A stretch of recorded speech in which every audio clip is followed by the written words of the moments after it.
man, do we have a lot of news today. Like a lot, okay? We've got Beverly Hills, we've got Real Housewives of Atlanta, Rhode Island, Southern Charm, The Valley, In the City, Vanderpump Rules even, RHONY, who we haven't heard from them in a while, Real Housewives of Miami. I mean, like, basically every show it feels like. Oh, Ladies of London, like we have got it all. So we do not have Summer House because I did a full Summer House episode already earlier this week. So if you, well, I guess it was was it like last week at this point? I don't even know, guys. I can't keep track of time. I'm in like the summer vortex or something. But either way, if you didn't get that episode, check back on your feed. There's a full Summer House news episode. And if you're looking for ad free, head over to my Patreon, patreon.com/Bravo and Botox. Enjoy the episode. Welcome to the Bravo Papers, a safe space for all us Bravo fans who love to analyze, deconstruct, and talk about our favorite Bravo shows ad nauseum. So join me, Bravo and Botox, and we'll catch up on all the Bravo news and read way too much into our favorite shows and Bravo celebrities.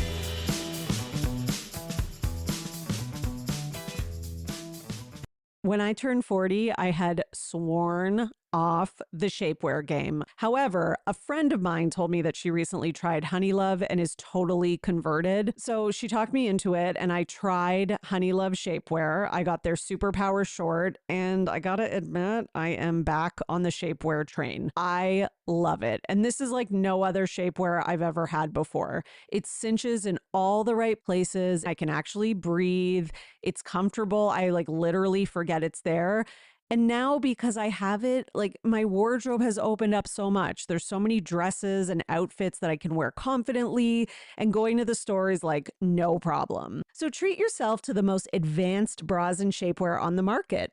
Use our exclusive link to save 20% on Honey Love at honeylove.com/Bravo Papers. That's honeylove.com/Bravo Papers. After you check out, they'll ask where you heard about them. Please support our show and tell them we sent you. Experience the new standard in comfort and support with Honey Love. Hey y'all, Poodle and Maddie here from Reality Gaze. Grab your favorite thong because for the first time, we're heading to the villa for the new season of Love Island USA. I can't wait to watch Ariana babysit these shiny, oiled-up adults who I'm pretty sure aren't there for the right reasons. From the home-wrecking bombshells to the absolute wreckage of movie night. Pull up a daybed and join us every Wednesday for all the Love Island USA drama. Find Reality Gaze wherever you get your podcasts. Hello, everyone, and welcome back to another episode of the Bravo Papers, Bravo Weekly News, here with your host, Emily, here to bring you the tea, gossip, word on the street, news, all that kind of good stuff about Bravo. Hope everybody is enjoying their long weekend. Happy belated Canada Day and happy 4th of July to the American listeners.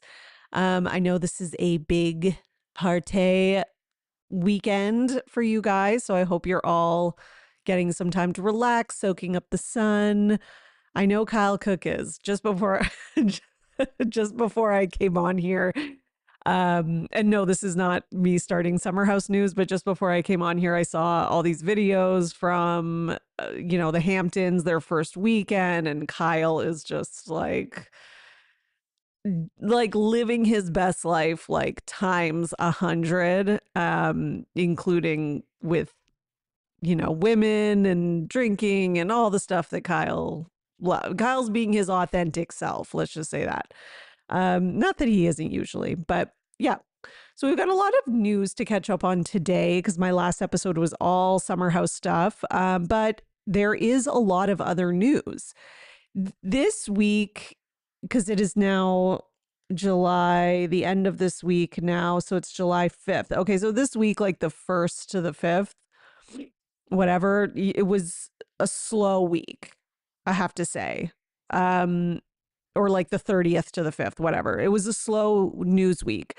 So maybe it was kind of good that I did these 2 episodes and that it ended up this way, because there was a ton last week, but it's almost like when there's a vacation, it's like the Bravo Lebs take a vacation too from their drama. It's like everyone's like, can I just relax? So yeah, so let's catch up on all the from like kind of before June 30th, because there was a whole bunch of stuff that all happened, like a crazy amount. And then this last week has been quite quiet, which is nice. We all need a quiet week sometimes for our mental health, for some peace. Okay. I know I do. So one of the biggest stories from last week, we're going to start with Vanderpump Rules, because one of the biggest stories was about Tom Sandoval and his girlfriend, Victoria. Is that her name? I always forget. Okay. Let's go. Yes, Victoria Robinson. Okay. Because I have a friend whose daughter's name is Veronica. And then actually my niece is named Victoria. And then for some reason, in my messed up brain, want to flip those two. I don't know. So then even with this, I'm like, is she Veronica or Victoria? Okay. So, this TMZ had this story up and everybody was going crazy about it. This was on June 25th. Tom Sandoval, girlfriend Victoria Robinson, arrested after alleged attack. And then it was like, Tom Sandoval and his girlfriend, Victoria Lee Robinson, are clearly not in a good place because the reality star just filed for a restraining order against the model after she was arrested, TMZ learned. According to court docs obtained by TMZ, Tom claims he was verbally and physically abused by Victoria after a night of drinking, the final straw in their rocky relationship, in which he says he was often mistreated. Okay. He claims he was having a verbal argument with Victoria when he noticed she was filming him. He said this led to her dad becoming aggressive, and Tom says he locked himself in a room for protection. He said Victoria later attacked him at home and hit him in the face and head so hard it blurred his vision. After the alleged assault, she began to record in order to make herself look like the victim. Tom called the cops, who came out and arrested her. Okay. So, yeah, I mean, domestic violence can happen to men as well. I just want to say that before I go forward with this story, because, there are people who kind of always assume that the woman is the victim, and, that isn't always the case. The majority of domestic violence cases are against women, but there are some against men. Now a little more, and I'm going to kind of get back to that in a minute, because there's updates to this story. Okay. I know about the video, guys. If you're like, but Emily, did you see that video? Yes, I saw the video. I'm getting to that. Just hang on. Okay. So a few more details is that Victoria and her father have been living with Tom. And I guess, so basically Tom is accusing Will of lunging at him and putting him in a bear hug. And this was the night of June 3rd, before Victoria allegedly assaulted him. Okay, so Tom also claims that she has been abusive during the relationship, punching him in the face, throwing a full Gatorade bottle at him, verbally abusing him, changing passwords on his phone and social media, along with tracking him via an AirTag. He also claims that she told him he was a, quote, fucking loser. I mean, she can't be the first person who's told you that, Tom. Okay, sorry, I'm not trying to make a joke of this, but I'm just saying, like, no, you shouldn't be saying that to someone you're in a relationship with. However, do I think this is a toxic relationship and that both of them have been throwing insults like this back and forth when they get into fights? Yeah, I do. I really do. And I don't necessarily see Tom as someone who's like, I just, since I know what happened and I've seen the video, like, he's not an innocent little like fawn in the woods in this case. He's as much an aggressor as anybody else. Okay. And he wants them out of his home ASAP. Okay, that's fine. That's probably for the best. They should break up and never see each other again, as far as I'm concerned. So then Tom posted this picture of him with like a black eye and injuries, etc. Now, then, though, there comes out this video of the altercation, which I think changed a lot of people's opinions about the situation. So in the video, you see basically Tom and his girlfriend are arguing about something. The dad is sitting out there on the porch as well. The two of them are arguing about something. He gets up, he as in Tom Sandoval, he gets up, he goes over, he's up in Victoria's face, like right in her face. And it looks to me like, it's kind of hard to see. It looks to me like he puts hands on her, like not like a punch or a slap or anything, but just that he's puts hands on her, almost like, I don't know if it's to grab the phone or what it is. And then he's like, he's like screaming in her face, like 1 inch from her face, which is obviously very threatening and scary. And then her dad gets up to pull him off. And then, when her dad is kind of like, sort of like, you're not going to be doing that. It's like Tom kind of tries to fight back with him a little, and then he sort of cowers in fear and runs off. I mean, it is clear to me watching this video that Tom is the aggressor. He's starts it by, not that it always matters who starts it, but in this case it does. They're in a verbal argument. She seems fairly calm, like based on body language, etc. He gets up in her face. He's screaming in her face. He's, looks like he's like touching her in an aggressive way. And then the dad gets up and to protect his daughter. And there's nothing wrong with that. I'm sorry. End of story. Like, I think, no, you shouldn't put your hands on anybody and there shouldn't be violence in the first place. But I think it is different when you are seeing someone who is being aggressive with your child and about to hurt your child. Like, anybody's about to hurt my child, I'm going to be using as much violence as I need. I'm sorry. And I think any parent would say that, no matter how old your kid is. Like, and I'm not saying like the dad should like kill him or something, obviously not, but like he pulled him off of her. Like, it wasn't like he was just like, let me go punch Tom in the face for fun out of nowhere.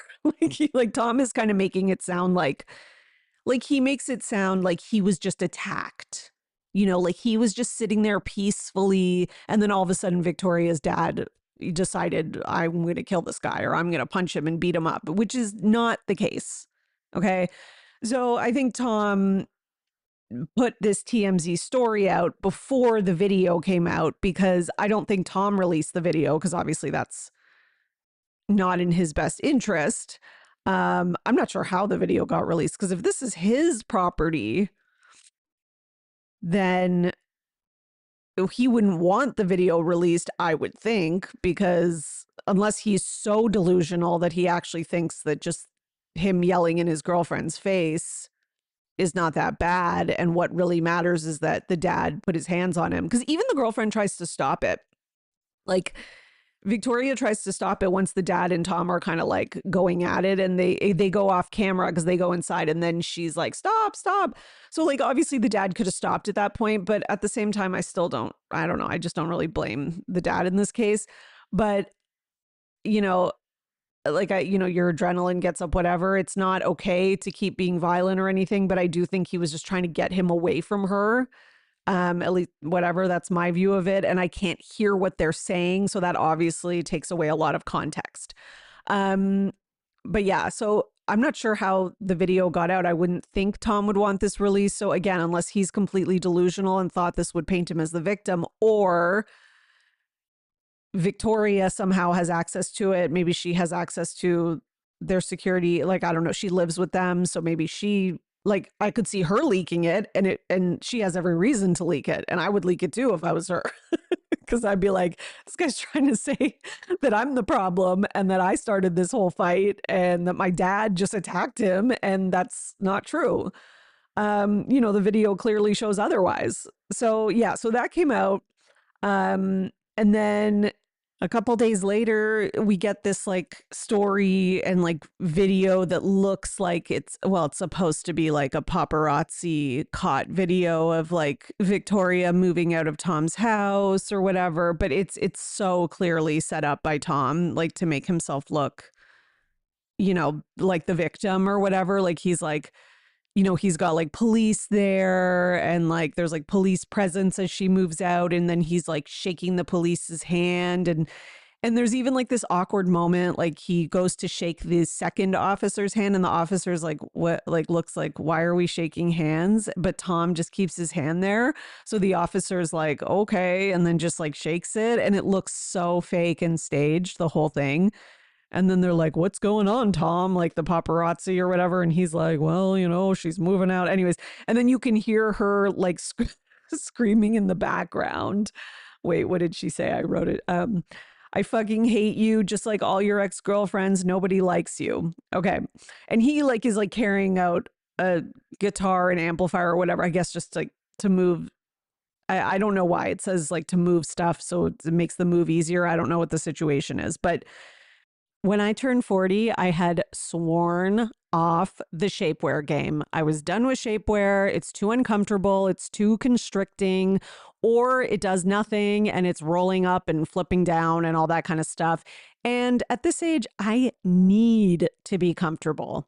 However, a friend of mine told me that she recently tried Honey Love and is totally converted. So she talked me into it and I tried Honey Love shapewear. I got their Superpower short and I gotta admit, I am back on the shapewear train. I love it. And this is like no other shapewear I've ever had before. It cinches in all the right places. It's not too constricting. I can actually breathe. It's comfortable. I like literally forget it's there. And now because I have it, like my wardrobe has opened up so much. There's so many dresses and outfits that I can wear confidently, and going to the store is like no problem. And I love that it is a female founded brand because unlike Bethany in season 10 of RHONY, I support other women. So treat yourself to the most advanced bras and shapewear on the market. Use our exclusive link to save 20% on Honey Love at honeylove.com/bravopapers. That's honeylove.com/bravopapers. After you check out, they'll ask where you heard about them. Please support our show and tell them we sent you. Experience the new standard in comfort and support with Honey Love. So my daughter is the pickiest eater. Oh my God. I have tried every multivitamin I could find at the drugstore, and honestly, she rejects all of them. I've had no luck, and I also hate them because most of them are packed full of sugar. So that's why I am so happy I found Haya. Working alongside pediatricians and nutrition scientists, Haya created a powerful chewable multivitamin that packs a blend of 12 organic fruits and vegetables plus 15 essential vitamins and minerals into every chewable. We're talking vitamin D, B12, C, zinc, folate, all the foundational nutrients that support immune health, brain function, mood regulation, concentration, and the development of strong teeth and bones. And the craziest part, picky kids like my daughter actually love them. Also, Haya just launched something brand new. If your kids are active and growing, adding in a clean protein powder with added minerals designed just for kids might be exactly what they need. Haya's new Kids Daily Growth Plus Protein is a total game changer. It's more than a protein shake. It's a Purity Awarded clean protein powder with added minerals and healthy fats that mixes right into water, smoothies, and more to support muscle development and cognition to fuel everything they've got going on. We've worked out a special deal with Haya. Receive 50% off your first order on any of their products. To claim this deal, you must go to hayahealth.com/bravopapers. This deal is not available on their regular website. Go to hayahealth.com/bravopapers and get your kids the full body support they deserve. You know, and then there was like this Dumois story that was like Dumois talking about how before these headlines, she had been consistently receiving anonymous submissions about Victoria. And many of them contained allegations that they could never verify or published. Even the examples shared here have been heavily redacted because they include unsubstantiated claims. However, taken together, a consistent theme emerged. Multiple unrelated tipsters described what they believe to be a volatile relationship between the two of them. Yeah, I mean, I think we saw that with the BravoCon thing because Lindsay does have something to say about this, so don't you worry. But Lindsay had been trying to, I don't know, whatever with that situation with the two of them. I don't break it up, stop it from escalating.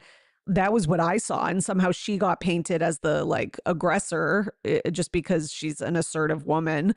That's misogyny for you. But anyways, yeah, there's all these warnings and they're all the Dumois ones. I'm not going to read them all out, but there's like a bunch of them. I screenshotted them, but basically they're all like, oh, Victoria's jealous. Oh, she's controlling. Oh, she's checking his phone and they all have the same kind of like tone and writing style.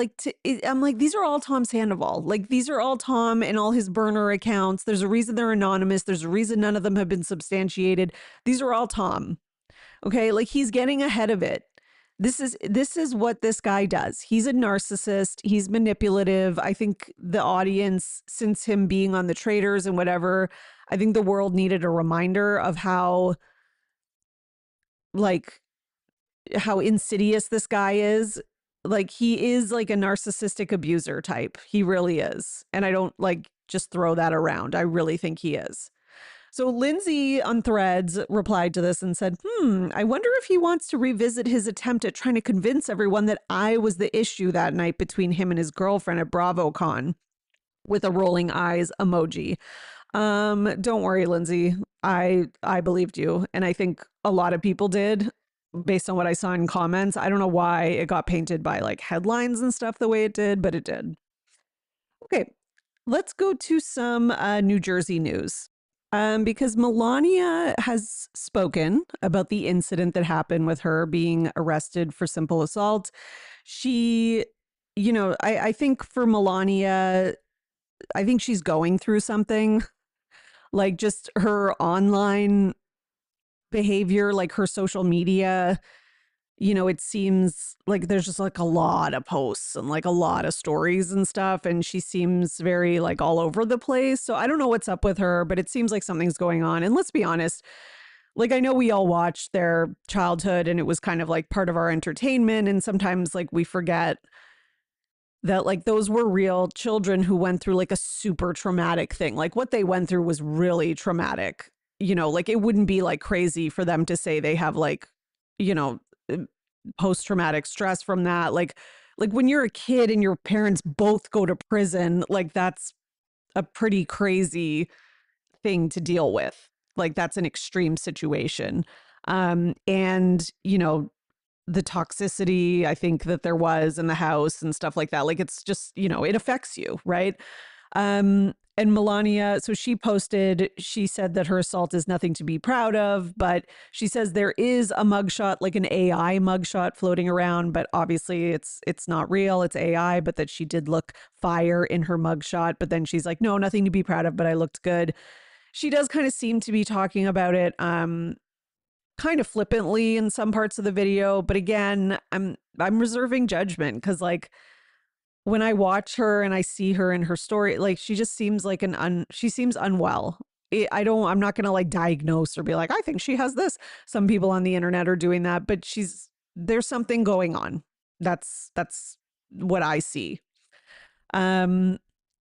She says in the video as well, I mean, it is what it is. Shit happens in life. You got to learn from it, become a better person and talk about it. I've been through a lot in life and some other stuff happened to me. Just because you guys think you know everything that happens in my life, you just really don't. Okay. So it seems like she's kind of implying that there's stuff we don't know, which is, I can see that. Like I can see that by watching her. I think we've all seen like a lot of the funny sides of her and her being like a crazy kid. And we all like love that. Like, give me pizza, you old troll, all that stuff. But, I think we don't really know her and we don't know what's going on behind the scenes, and there's clearly something else going on. Now, the other update of this story is that the U.S. Sun obtained the police report for what happened. And okay, so apparently the cops were called after Melania was throwing candles and food around her mom's New Jersey mansion. Okay, and then Gabriella called 911 and told the cops her sister was acting erratically, according to the police report. And yeah, the cops say she was unarmed. There were no injuries. She was charged with domestic assault. Just seeing if there's anything else. It seems like that is. So yeah, like a lot of people are speculating, like, is this like a manic episode? Is she dealing with like mental health, like bipolar, something like that? I mean, who knows? There's a million possibilities. We don't know what's going on, but I hope whatever is happening that she gets some help, that she gets the help she needs. Because, these kids have really been through the ringer, and sometimes it takes a while later in life for these things to catch up with you. I mean, she's still so young. But even some of the ones that are older, like Gia, like a lot of this stuff may not catch up to them until they're a lot older. And then they may have to deal with it in a more real way. But I don't know. Maybe they've had therapy. I don't know. I hope they have. Okay, let's get into some Real Housewives of Atlanta news. There's some substantial things happening here. I am loving this season, but there is like this whole thing with Angela and Shamia that's kind of lighting up social media. You know, I love Angela. Angela Oakley is one of my favorite housewives. Team Angela, all that, but I can't be Team Angela about the like Shamia cheating on her husband. Like, it's just so clear that you're making this stuff up. Like, I want to support you, Angela, but like, you just can't be just making up lies just out of the blue. Like the whole George lie thing was just, it was insanity. It was, it was like literally insanity. Now, so Shamia is kind of speaking up about this stuff. So first of all, she says her job with the NBA is at risk due to Angela Oakley's claims that she slept with Atlanta Hawks and Falcons players. So that's the other rumor that has been going around. Well, I shouldn't just say going around, that Angela has been saying. Shamia denied the allegations, saying, "Why would I sleep with the players when my husband could own the team?" Could he own the team?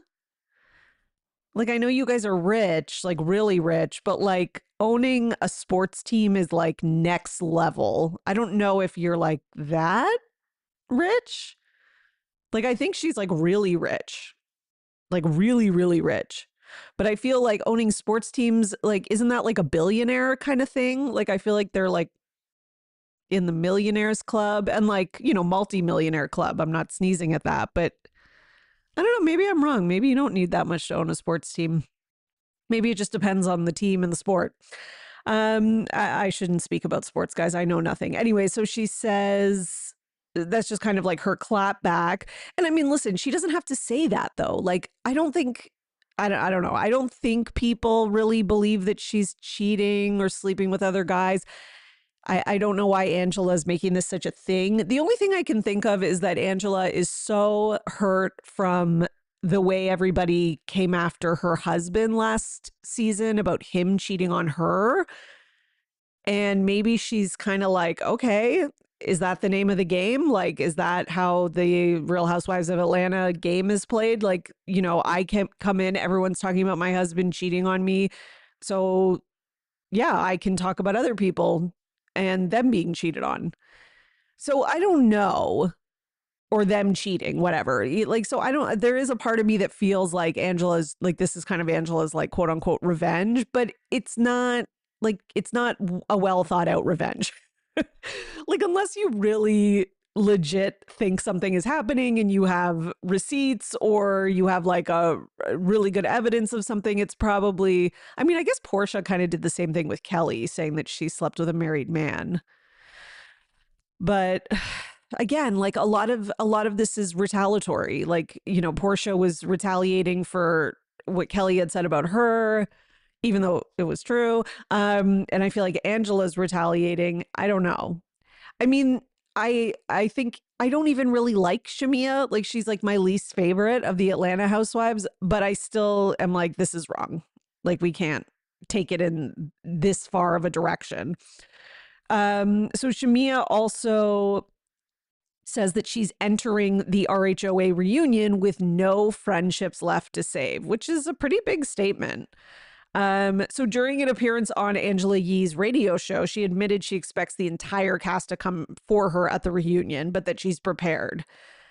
She says she has no intention of staying quiet because she doesn't have any friendships left to protect. She said she doesn't need any of the women to be her friends because the only friendships she truly values are with her sisters that she was born with. She made it clear she'll be matching whatever energy comes her way at the reunion, which means she could have tense moments with everyone. She also recently said that K. Michelle twisted one of their conversations, so there could be some unresolved tension between them. So yeah, we will see what happens. Listen, I think that Shamia, that is something I think Shamia does need to own and apologize for. I think she is owed an apology for like the way that she has been lied on when it comes to the rumors about George and her cheating on her husband. I think that's crazy, and she's owed an apology for that.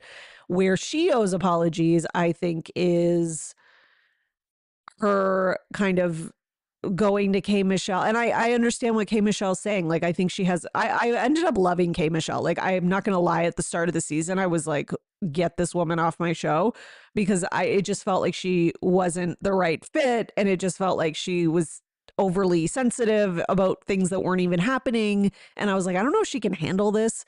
But now that time has gone on, I really enjoy K Michelle. I think she's really entertaining and she's hilarious. And now I'm like, give me 10 more seasons of her. So, you know, this is why you got to give people time. I can admit when I'm wrong, I was wrong. And I think she has a good point about Shamia. Like, it doesn't feel good when you're friends with someone and they're coming up to you and being like, oh, I'm friends with you to the detriment of all my other friendships, or I'm risking my friendships by being friends with you, and da-da-da. Like, it's like, so what are you saying? Like, I'm the loser and that you're only friends with me, like, out of the goodness of your heart? Like, like, I could see it makes you feel like a charity case. And it's like, I don't care what's going, it's not my problem if you have friends who don't like me or what. And like, don't even tell me that. Like, why are you telling me that in the first place? I don't know. Like, I could understand why she felt a certain way about that, like how she was hurt by that. So yeah, what was the other thing she said? Okay, it's not a good feeling when you're feeling like the outcast. This is Shamia, and like you're not wanted in certain space or, you know, a certain group. Why invite me just to be shitty to me? Why even just don't invite me? I'm being ganged up on at this point. I know everyone's coming at me and I'm ready, and I won't be quiet at the reunion this year because I don't have a friendship to salvage. Okay, so that's kind of a little bit more on that one. And she also reveals that she sent a cease and desist over Angela accusing her of cheating allegations, which I can understand. I think that's a cease and desist that's actually justified. Sometimes there's a lot of cease and desist that get thrown around in the Bravo world, but I'm kind of like, yeah, Angela, you kind of deserve that one. Like, you're like pulling stuff out of nowhere, you know. And I think the George one I think the good thing for Shamia is that the George rumor made the NBA rumors seem even more implausible. So it was kind of like, okay, the George rumor was so ridiculous and so out of nowhere, and you could tell Angela was like reaching for making things up, that it made, now everyone is doubting Angela's credibility. So even if there was something to the Shamia sleeping with NBA players, like, people aren't even going to believe it now. Like, Angela's kind of like screwed herself over. So now it's sort of like, okay, yeah, like, now I see what's going on. Like, it's just Angela making shit up, and I don't really believe that. So yeah, I think that actually helped Shamia, ironically. And I know that's not what Angela was trying to do, but I think it helped her. So yeah, I do think that I'm not going to fully buy into this victim narrative that Shamia is playing. She is a victim of Angela and this cheating thing, but everything else is her own fault. I'm sorry. Everything else is, in terms of like being left out from the group and stuff like that, everything else is just like, you played the housewives game so poorly and you're so bad at it, and you're kind of trying to be someone you're not, and that never goes well. And you know, you tried to force this like fake fast friendship with Kelly down everyone's throats. And I think that she's kind of screwed herself over, and that you kind of have to answer to a lot of stuff. And you were sort of like kind of fueling fires and stuff like that too. And I'm not saying that Portia and other people don't also have to answer for that. Everyone does. And everyone has a fault and stuff. But I do think that like, Shamia's not like just an innocent victim of the group who's being bullied. Like, she's not taking any accountability for her actions, and there is accountability to be taken, basically.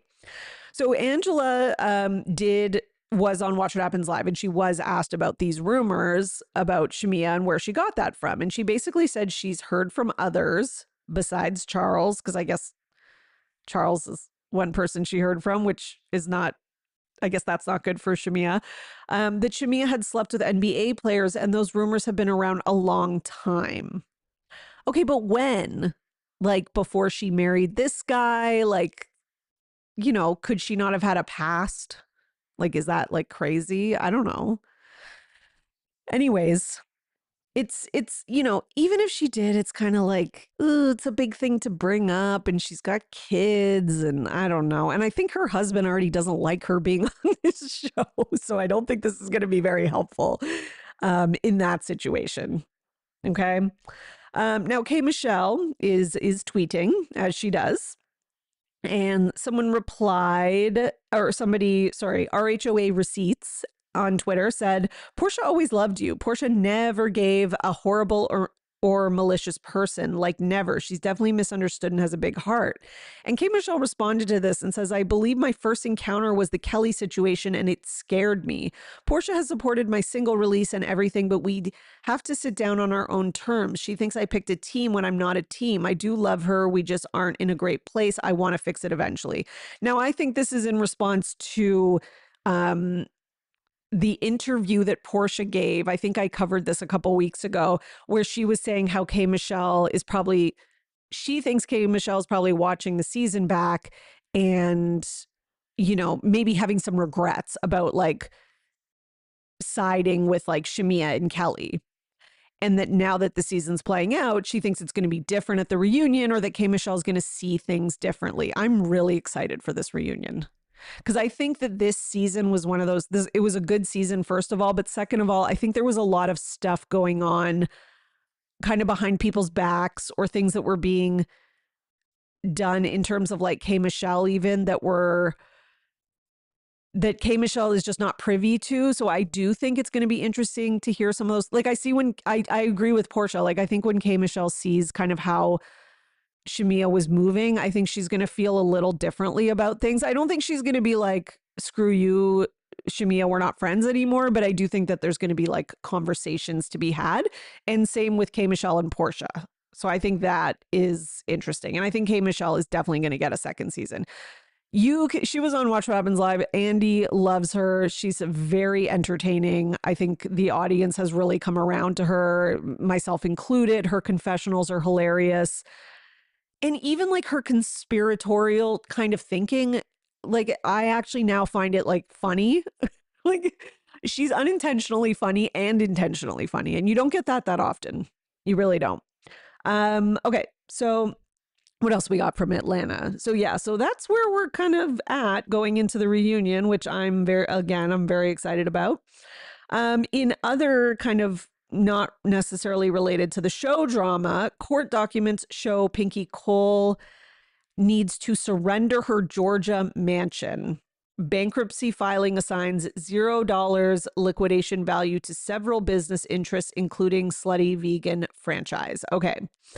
So according to documents filed in the U.S. Bankruptcy Court, the Slutty Vegan founder has proposed Chapter 11 reorganization plan that includes surrendering multiple properties to creditors. And one of the properties is going to be her Georgia mansion. The property is valued at approximately $1.18 million, while the outstanding mortgage balance was listed at more than $1.48 million. Ooh, well, that's not good. The proposed plan states that Cole intends to surrender the property to Carrington Mortgage Services in satisfaction of the lender's secured claim. Oh, man. And then this also attached is also other additional Georgia properties. And according to the documents, there's no liquidation value because she owes more than what the properties are worth, which is pretty bad. And the ownership interests were for the Slutty Vegan were assigned a liquidation value of $0. Oh, Jesus. So that's not that like they're not saying that the brand is necessarily worth zero, but the filing reflects the estimated value available from those business interests in a liquidation scenario as part of the process. So yeah, so this remains ongoing, but it doesn't look great. Something about summer days makes me want to be out and doing things way more often. I mean, of course, I'm still going to be watching all the Bravo and Housewives, but in between that, going on walks, going outside to drink my tea on the porch, weekend trips, beach days. And every year when summer hits, I realize that I need clothes that can actually keep up with what I'm doing during the summer, but I'm not going to be buying a whole new wardrobe every year. And that's honestly why I started looking for a better option and ended up joining Fabletics as a VIP, which completely changed how I shop for summer. New VIPs unlock major savings on their first purchase, so stocking up on cute, comfortable pieces doesn't feel like such a splurge. I've actually started doing daily power walks this summer, and finding a legging that doesn't roll down and keeps me cool and comfortable was not easy. So I'm so glad I found Fabletics Heather Flex legging. They're so soft and comfortable, and they actually stay in place and keep me from overheating. Shop now at fabletics.com/Bravo Papers to get 70 to 80% off everything when you sign up as a new VIP. Take a quick style quiz and be sure to select Bravo Papers when prompted to unlock this offer. This is a limited time offer, so don't wait. Again, that's fabletics.com/Bravo Papers for 70 to 80% off everything as a new VIP. I grew up in an era where you had to buy furniture in store. So when shopping for a sectional recently, that was kind of my first instinct. But in all other aspects of my life, I shop online. So I decided to give Wayfair a try for this huge purchase, even though I was nervous. And let me tell you, zero regrets. If you're nervous about buying a big ticket item online, don't be, because with Wayfair, you've got thousands of options, incredible deals, free shipping, and easy returns even on big furniture items. I am loving my new sectional. It's got space for up to 6 people. Everyone can stretch out. It's so beautiful. It's got vegan suede and camel, and it's the most comfortable couch I've ever owned. It's completely transformed my family room. We actually spend more time together now that we can all sit comfortably. Ready to upgrade your home for way less? Head to wayfair.com right now to shop all things home and get your space ready for less. That's WAYFAIR.com. Wayfair, every style, every home. The best summer pieces are the ones you end up wearing on repeat. Comfortable, versatile, and somehow right for almost every occasion. That's why I love Quince. They make elevated essentials using premium materials like European linen, organic cotton, and washable silk without the traditional retail markup. What I love about Quince is you can get elevated basics that are work appropriate. One of my biggest issues is finding work clothes that look professional and are also comfortable and that I can sit and move in. I got their cotton cashmere rib tank, and it looks expensive, professional, and it keeps me cool and comfy at work all day. I get so many compliments on it. Make your summer wardrobe feel easier. Go to quince.com/Bravo Papers for free shipping on your order and 365-day returns. Now available in Canada too. That's QUINCE.com/Bravo Papers for free shipping and 365-day returns. Quince.com/Bravo Papers. It doesn't look great for Pinky. But, people come on these shows with all sorts of financial problems and they dig themselves out of holes. They get themselves back together. So maybe we could be seeing that. Maybe that's part of the reason she's on the show. I don't know. I don't know if she's going to get another season or not. I'm kind of neutral. Like, I don't mind Pinky on the show, but I'm not so entertained by her and I don't love her so much. I don't think she's so dynamic. I'm not oh, I can't wait to see more Pinky. It's not like K. Michelle or Portia or Angela where I'm I can't wait to see more of them and see what they're going to say next and do next. And, the Pinky scenes I don't find to be that interesting. I think she's kind of trying to be fun on camera, but it's not fully coming across. So I don't know if she's going to get another season or not. I wouldn't be shocked if she does, but I don't know, because she does have a lot of financial family kind of drama. So sometimes they hold on to housewives for that reason. but I don't think she's going to get by just by like being entertaining alone. Like I think K Michelle will get will get by on that for sure. But it's also hard to see with Pinky, like, is she telling the truth about stuff? Like on the show, she's like, I'm in bankruptcy, but like everything's fine and I'm rich and I have this much money. And it's very like mixed messages. Like I don't feel like she's being 100% honest about where things are. Okay, let's go to some Ladies of London news because unfortunately it has been put on pause at Bravo. It was so good. The reboot, I liked it more than the original. And that's like crazy. The original was really good and had Caroline Stanbury. I liked this better. It was such a good cast. They did such, like, they were so funny. They were so entertaining. Storylines were good. Group drama was good. Personal storylines. It had everything. It even had a bird. It had fun accents. Like it had like craziness. It was just so good. I'm so mad that they canceled it. I understand. I think ratings were a part of it. I understand the ratings were low.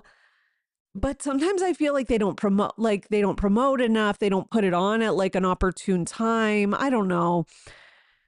And I'm mad at the audience. Like I'm mad at that all these people are like watching Beverly Hills when this is like objectively a better television show. And I understand like we've already put in time, we've gotten to know people. And I watch Beverly Hills too. I watch it all. But like, it's just, this was a really good show. Everyone go stream it. It was so, like, you will not regret it. You can just start with the new rebooted season if you don't want to go back. They're not connected at all. Maybe if they see a lot of streaming, they'll see there's interest in it. It was excellent. So I really hope that this is a true pause. I'm really disappointed, to say the least. Now, there was some rumors that Margot, who was kind of like the villain that season, was rumored to be the reason behind the pause. And people say that she had allegedly some kind of lawsuit and that they, the pause and cancellation was because of that. And, with the whole like accusation of homophobia against her, etc. And, when that was happening, she actually deactivated her Instagram. When that rumor was going around, she deactivated her Instagram for a bit. However, from what I'm hearing, it is not true because Micah, who went and made like an Instagram video today, or I don't even know if it was today, but I just saw it today for the first time. She got on and said basically she spoke to Margot on the phone. She asked her straight up, like, is this true? And that Margot said that it's not true. So I actually, listen, I don't like Margot as much as the next gal, and I think Margot really screwed herself over that season. But that being said, I don't think that that's why the show was canceled. I think Margot got a lot of hate and she maybe didn't handle it well. And she kind of tried to make a lot of excuses and stuff like that and backtrack. And I think does seem like she's homophobic. And apparently there was stuff in that scene that she said towards Mark that was like even worse than what was shown in terms of like homophobia. So I don't know, like, why they edited all that out. I'm assuming just because they thought like, okay, this is going to be like real bad. Or we can't show, like, I don't know. I don't know what the situation was. But at the end of the day, she did cause a lot of issues. Despite, we need a villain, but you don't want the villain to go like too far, obviously. But I still don't think that that's why it was canceled. I just think that the ratings were low and it's probably expensive to produce. I don't know. That's what I'm kind of hoping. If there is a lawsuit or something, then yeah, you should deactivate your Instagram account because you're annoying. Like, why are you suing after your first season? If you're the villain, you're the villain. You got to kind of own it. But anyways, but again, Margot is denying that, but we only have Margot's word. But I feel like if there was a lawsuit, I just feel like we would know about it. Like it would become public in some way, but I don't know. There's still time. You never know. Okay, let's get into some Real Housewives of Rhode Island news. A show that's definitely not going to be canceled. Ratings have been great. The very successful first season. I loved the reunion. This was one of my favorite reunions in a long time. Like, I'm not going to say ever, but in terms of being like their first season reunion, I think this was one of the best, like, out the gate reunions, like a first season reunion that we've had in a long time. Like, this reunion was really good. And you don't always get that. Like, sometimes you have a show that's like really good and the reunions are kind of like wah wah. Or it's rare to have a show that's really good where the reunions are also up to par. Like, Atlanta reunions are always up to par. Potomac reunions are, I would say most of the time up to par. Miami. But then some shows, the reunion, like Salt Lake City, their seasons are amazing, but their reunions are always a little bit of a flop. Like, they're never that great. So it just really depends on the show. So I was very proud of the ladies. It's like first season right out the gate, and they did such a good job, and it was so funny, and it was like unintentionally funny, intentionally funny, dramatic. No one held back. Like, it was just really good. First of all, Liz is not coming back, which I am very upset about. I didn't really like take to Liz, nor did I really like her, but to me, she was an integral part of this cast. Like, she was one of the cogs in the machine, and she was a very important cog. Like, she was a villain. I don't think she wanted to be, like, not as big of a villain as Jo Ellen, but she maybe bigger, actually. Maybe they're villains in different ways, but I think Jo Ellen was more of a sympathetic villain, and Liz was just a villain. And I think that Liz didn't see that coming, and I think that was difficult for her. So I have a couple theories. One theory is that she left because she can't handle the audience backlash. That is because sometimes people like her that are so like tough and threatening, they are actually the most sensitive people behind closed doors, or they can't they can dish it, but they can't take it. And I did kind of get that impression from Liz, especially after she did like this whole like Instagram post a few weeks ago where she was talking about how hurt she is by everyone calling her scary and threatening and stuff like that. And I think a lot of the reason that she was mad at Jo Ellen and people on the show is because she felt that they were purposely trying to paint her that way. You have like Alicia called her abusive, Jo Ellen, all these people calling her scary.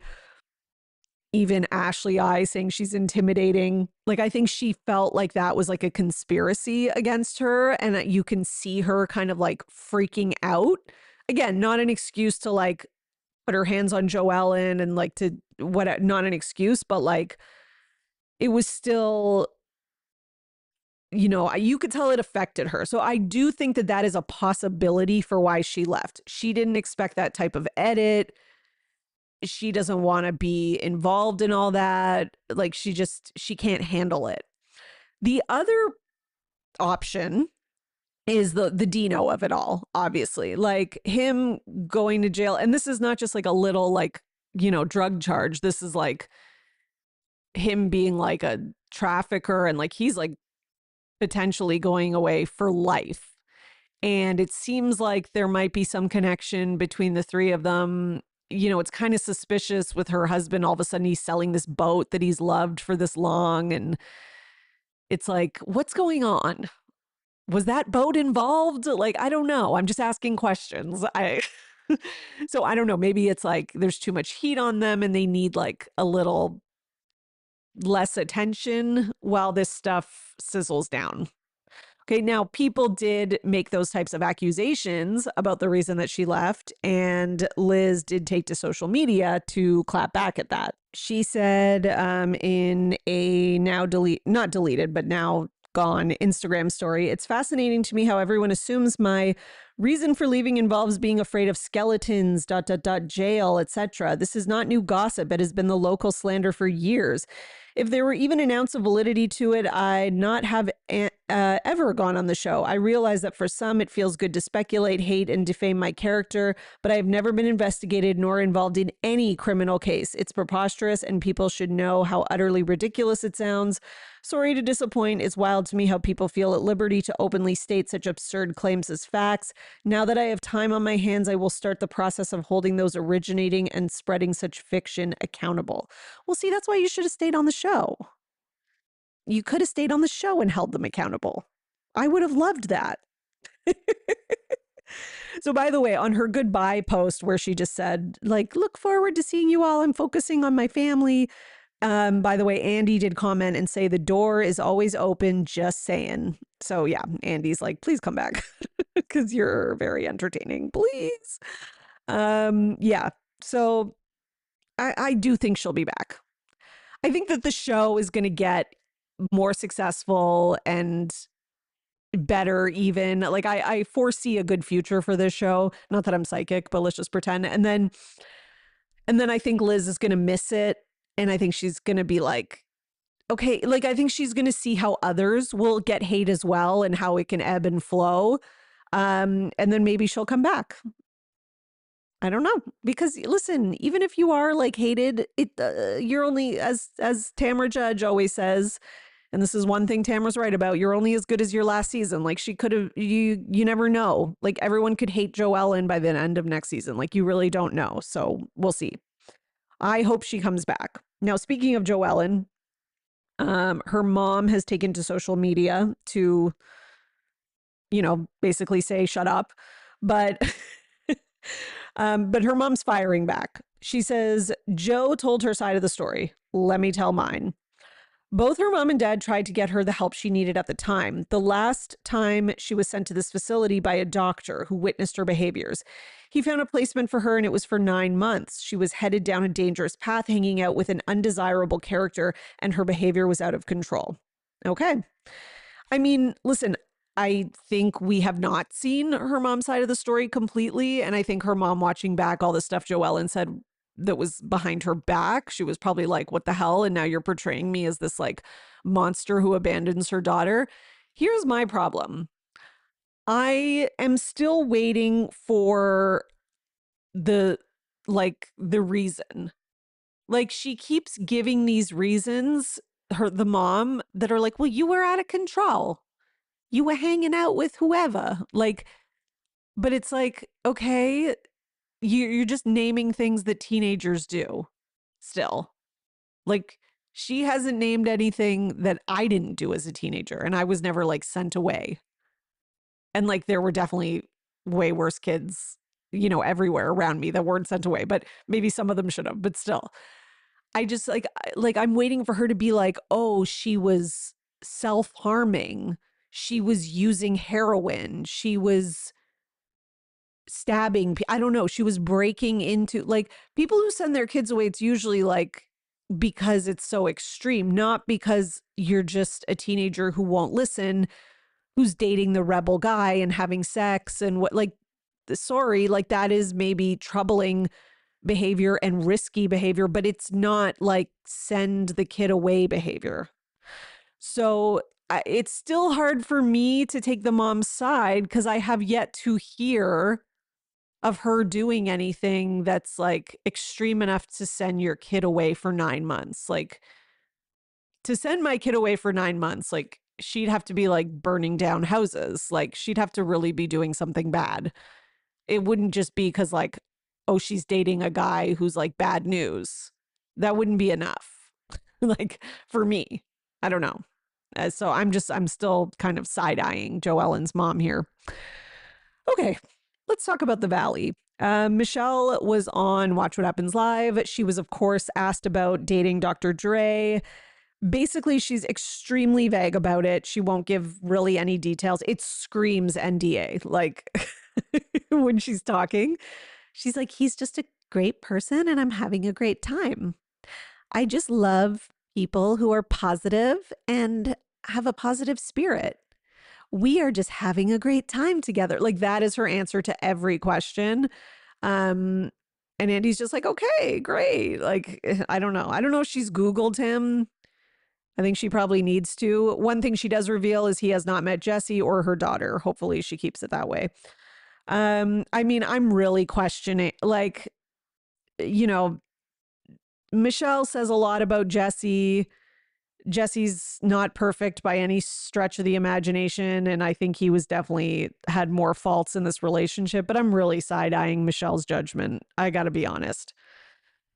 And like, just the amount of hate and concern she had over Jesse dating Lacey, who, like, maybe Lacey's not your type of person and you don't want to be friends with her. That's fine. Not everybody has to like each other and be friends, but like, Lacey seems like a normal person, as normal as possible. She seems more normal than Isabella's parents. I'll say that. She seems more normal than Jesse and Michelle.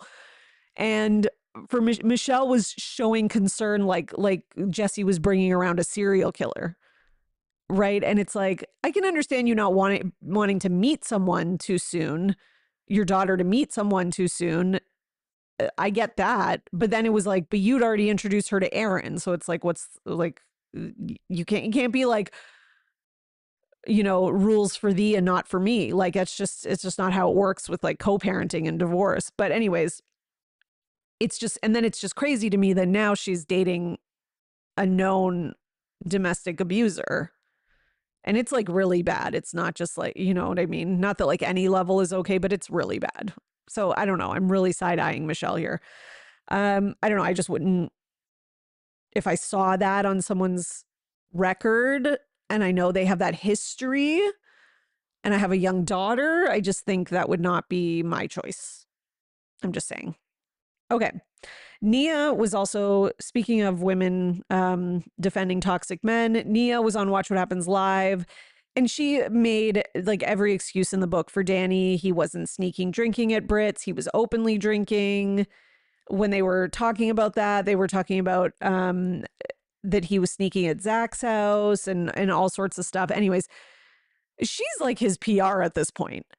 And my biggest issue for Nia is like, girl, are you not exhausted? Like, I would be so tired of always, like, on the last episode when they're on the trip and they're getting into the van and Nia is just trying to manage his behavior. And like, you know, everyone's made the joke, like he's like the fifth child, whatever, but like, it really is exhausting. It really is when you're with someone who turns into a monster when they drink and you have to deal with it. Like, it's, you know, a lot of us have been in that situation and it's like, and you know, the person is just like an asshole and like, you don't know what they're going to say and do next. And you try to just like keep everything calm. And Nia, it's ironically, she makes it worse. And I'm not blaming her at all, but like, by saying things like, don't thrust your hips and it's okay that everyone who we like is on the bus. Like, you're actually just making it worse because then like the person feels patronized and then they get defensive and they become even more of an asshole. And like, and again, I'm not blaming Nia. I'm just saying that's what happens. And because the person is such a sensitive little, you know, loser, like Danny is, that they are just like, why are you telling me what to do? Why are you, when really she's just trying to help. It's just such a bad situation. Like, that man, he needs to be sober. And I also think he's not a good person, but he needs to be sober. And like that, he needs to go to rehab. It looks like it doesn't seem like he has a good relationship with alcohol. So based on what I can see and my own experience, which I do have experience. Okay. What else we got today? We've got some Real Housewives of Miami news and some good news for Lisa Hochstein because her felony charge was dropped in the alleged spying case. Okay, so she is no longer being criminally prosecuted for allegedly spying on her ex-husband, Lenny Hochstein, during their divorce. Okay, so new legal docs have come out, which were obtained by TMZ. And I'm just kind of skimming here. Lisa completed all so remember she was doing that program so that she could kind of get out of these charges. It's called a pretrial diversion program, which I never even heard of these, but I guess it's good they exist. Lisa completed all the requirements of the program. She entered in connection with her felony communications interception charge. Okay, so she was referred to the program on May 15th and has now finished it. And her counselor requested that the case be dismissed, and the state announced in open court that all the charges were dropped. So Lisa did offer a quote about this, says, "I'm relieved that the charges have been dropped. What makes this particularly difficult is that this is from more than 3 years ago. Police at the time declined it, and Lenny continued to hire people to pursue it at the expense of our children." Of course he did. And then Lisa on Threads posted, "The truth doesn't always move as fast as a headline. Thank you to everyone who stood by me, checked on me, and waited for facts. I won't forget the support." You're welcome, Lisa. We knew that, we know this man is up to no good, okay? We know that Lenny he's trouble. He's trouble. He's an asshole. He wants her to look bad to the public at any cost because he looked bad to the public by his own fault. He is still somewhere stewing over being caught on a hot mic, talking about cheating and how he doesn't really love Lisa, etc. And I don't think he's ever going to get over that. So he's going to try to make her equally as bad as him in the public's eyes, if not worse. That's his mission, but it's not working.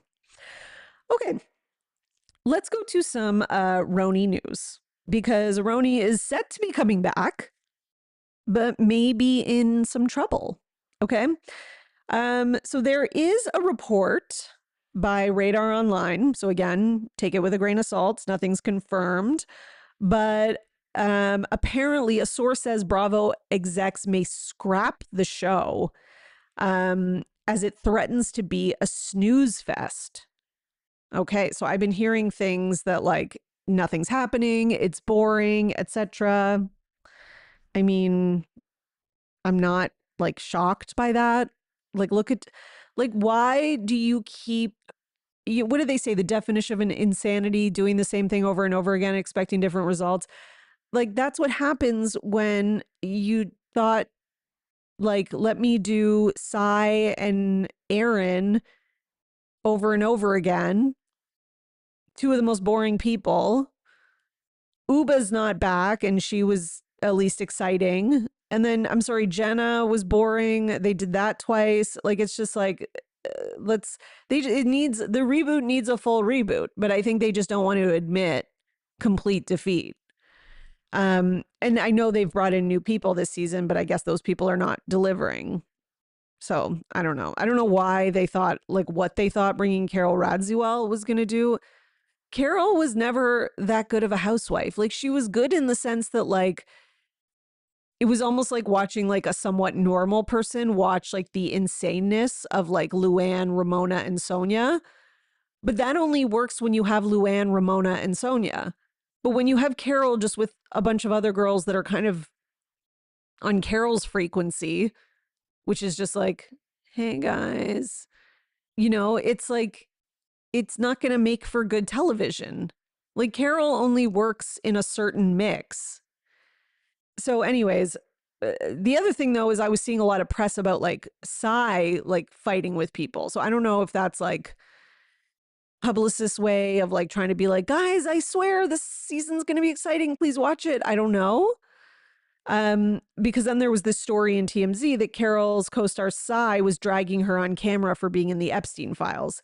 And then Sai wrote a post and was just out here asking the questions that everyone wants to know. And it looked like she was getting glam for confessionals.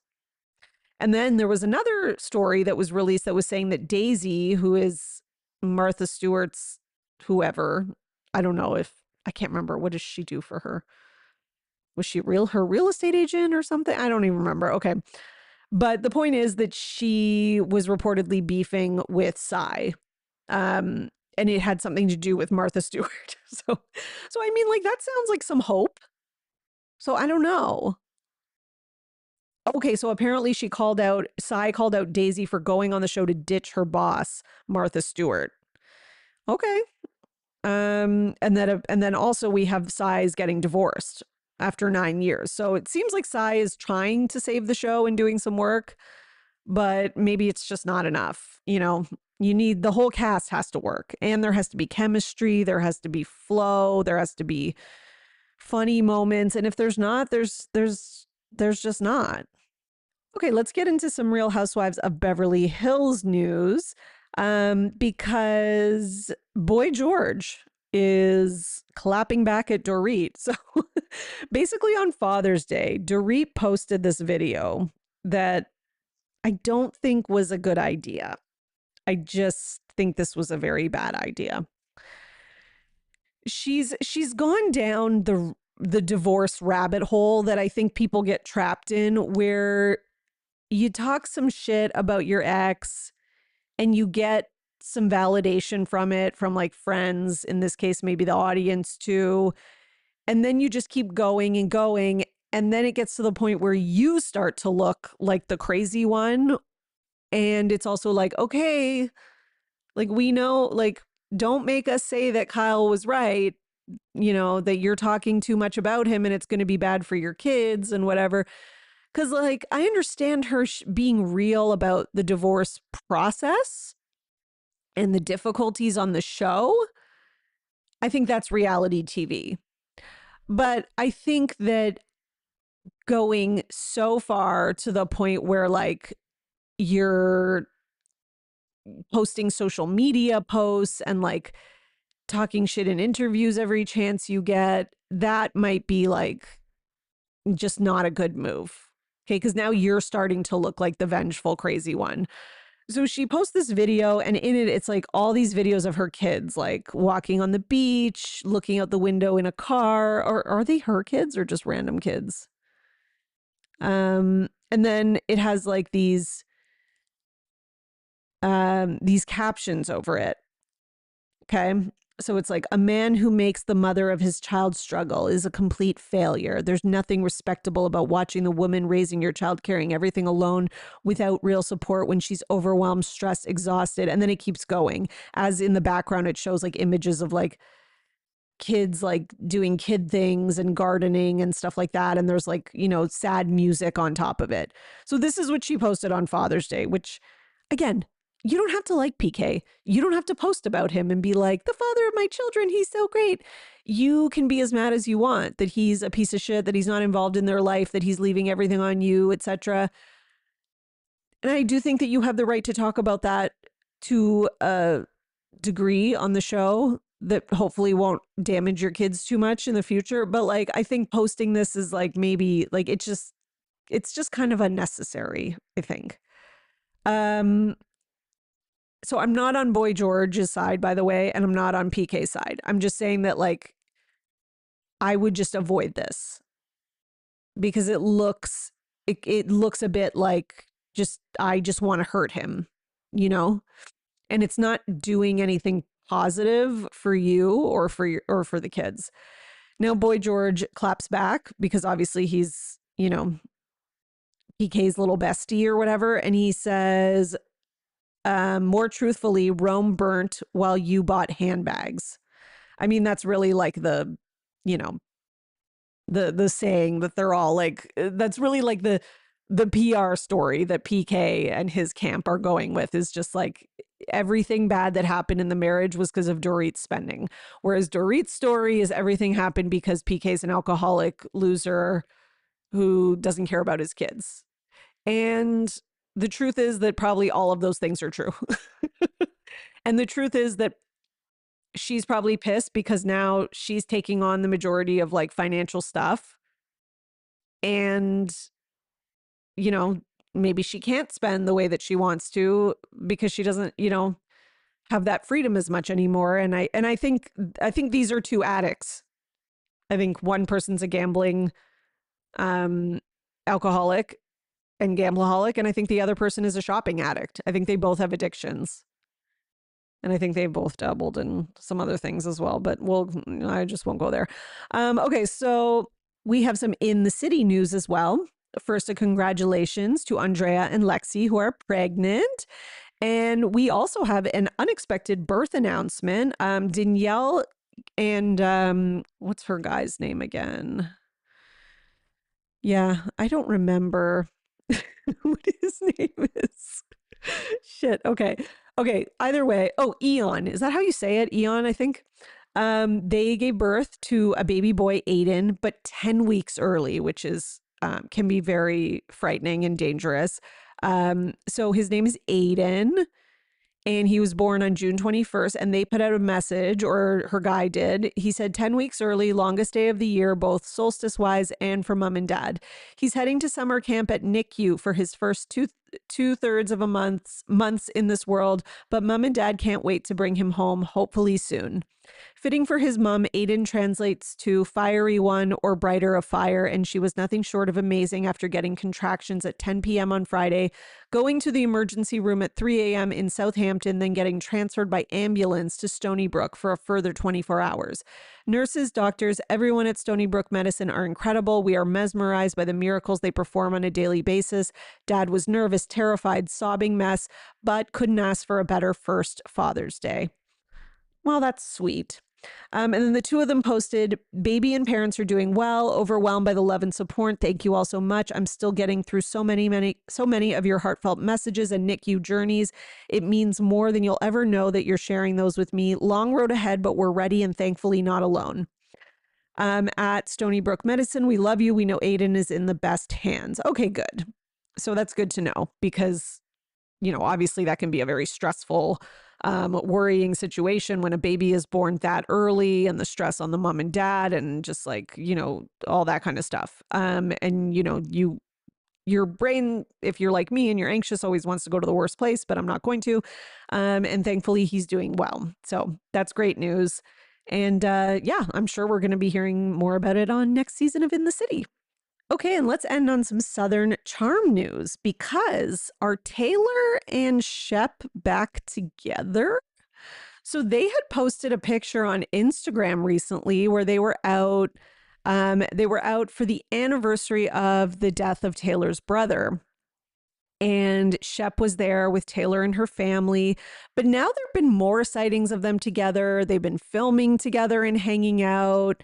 And a blind or whatever, a tip was sent to Dumois saying Sally, Taylor, and Rod stuck in the ATL airport overnight with cast trip filming. This was taken at 1 a.m. Sally is in the white with red, but I didn't get a photo of her because I was trying to be subtle, and I heard Rock ask her about whose D-I-C-K, I don't know, they blurted out whose dick was bigger but didn't recognize the name. Okay. So it does seem that Taylor is filming. Would I put it past Taylor to get back with Shep so she could get back on the show? No. Would I put it past Taylor even if there wasn't a show to get back with Shep? Also no. So, people are going to say she's doing it for the show.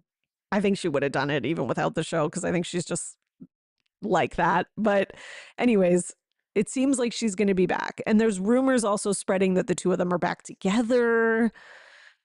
That's got to be the storyline. Unless they're doing this so they both have a storyline next season. Like this is Shep's storyline. This is, Taylor's storyline, like a mutual agreement. I don't know if either of them are good enough actors for that to get away with that. I really don't know.